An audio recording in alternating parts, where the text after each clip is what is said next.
So a couple weeks ago, I woke up at 4 o'clock to get ready for work, and it had been a hard week. I was just feeling completely defeated.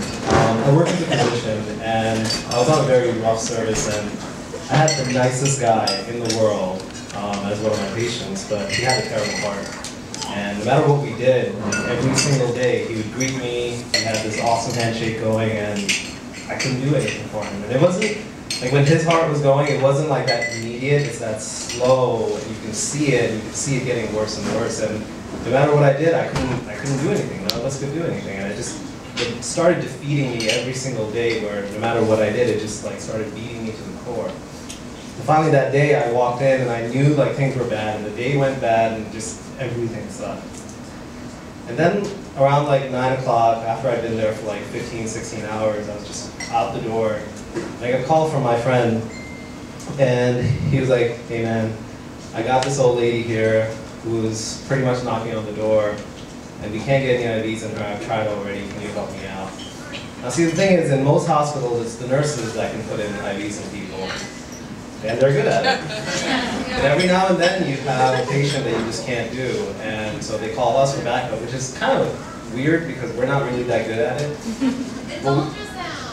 But we are good at ultrasound. So, and in our hospital, I'm probably one of the better ones. And although I was really tired, I thought to myself and I said, "You can do this, man. You need to feel good about yourself in some way." So I said, I'm on it. I turned back around. I went to this lady's room. And as I get there, I see that like literally all of Philadelphia is in her room. And like all the family's there. And my friend sees me and he asks everybody to step out. He's like, "This is a doctor, he's really good at this stuff, I'm sure he can get it." And I walk into the room and I'm still feeling pretty bad and my face is all just glum. And I'm like, "Hey ma'am, I'm here to help you out." And she looks at me and she's like, "Son, why you got that glum look on your face? Pepper up." And I was like, "Okay." And she's like, "I'm gonna tell you a joke." And I'm like, "All right." And she's like, "What do you do if you run into a sailor that doesn't have arms or legs?" And I was like, "I don't know. You ask him if he can go for a ride." "Oh, all right, lady." And so I started cracking up, and I pick up the ultrasound, and I start scanning all over her arms to see what I can do. And my friend was right. There was like almost nothing there. She was just so dehydrated and so far gone that like it was near impossible. Like the smallest, like the biggest thing I could find was the size of the needle itself, and that's just not a good thing to do. And all of a sudden I start all this fear and just things start weighing down on me, and like the crush of the week is just getting to me. And I look to her and I'm like, "Grandma, I can't do this. I can't find anything, and I really just don't want to hurt you." And she looks at me and she's like, "Honey, you got any grandchildren?" And I was like, "I'm not that old." She's like, "How about any kids?" And I was like, "Not yet." She's like, "You don't know anything about her. I have a grandkid. I stayed alive till today just so I could make it to his birthday. And the only reason I came to the hospital is because I don't want to die on his birthday. Child, I'm ready to go, but not today, because I don't want him growing up thinking that Grandma died on his birthday."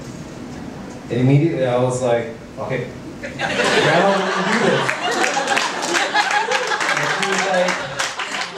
And she's like, "You grab that ultrasound, I'll grab onto you, it's gonna be all right, child." I said, "All right."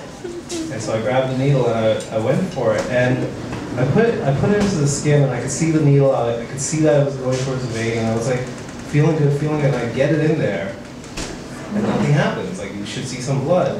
And I'm like, "Grandma, I don't know, I don't think this is gonna work." And she's like, "You think you got it?" I was like, "It's in there." And she's like, "Have some faith, child, maybe it just takes a while." And so I had some faith, and the blood came. I pushed it in, and it worked. And we got Grandma to midnight, and she made it past her grandbaby's birthday. I stayed late that day just to make this happen, and I went home feeling like I'd finally won all week. And when I came back the next day, I had just so much energy, even though I hadn't slept much. And now my patient's doing a lot better. And you know, sometimes it takes a little bit of quitting and a really sassy grandma to just make you realize what you do.